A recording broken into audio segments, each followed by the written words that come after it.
सार्वजनिक निवडणुका 2026 या लागलेल्या आहेत.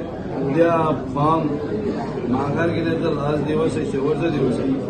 आणि त्याआधीच आपल्या या कल्याण डोंबिवलीतल्या नागरिकांनी जनतेने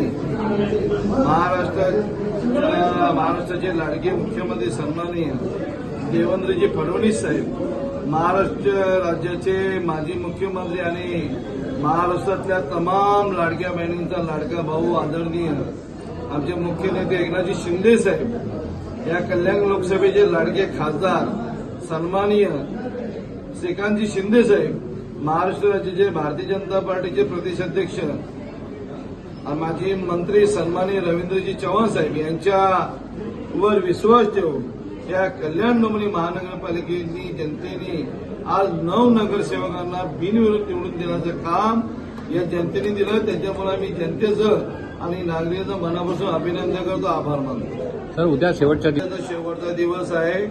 अनेक उमेदवार आमचे बिनविरोध होण्याची शक्यता आहे आणि युतीचे आणि ते उद्याही त्याचं आपल्याला 3 वाजता चित्र स्पष्ट होईल आणि मग त्या वेळेला तुमच्या माध्यमातून माहिती दिली जाईल. असं वाटतं की सन्माननीय हिंदू सम्राट बाळासाहेब ठाकरे आनंदगे साहेब यांच्या आशीर्वाद आहे. सन्माननीय उपमुख्यमंत्री एकनाथजी शिंदे साहेब, कल्याण लोकसभेचे लाडके खासदार श्रीकांतजी शिंदे साहेब यांच्या नेतृत्वाखाली मला ही निवडणूक लढवण्याची संधी मिळाली होती.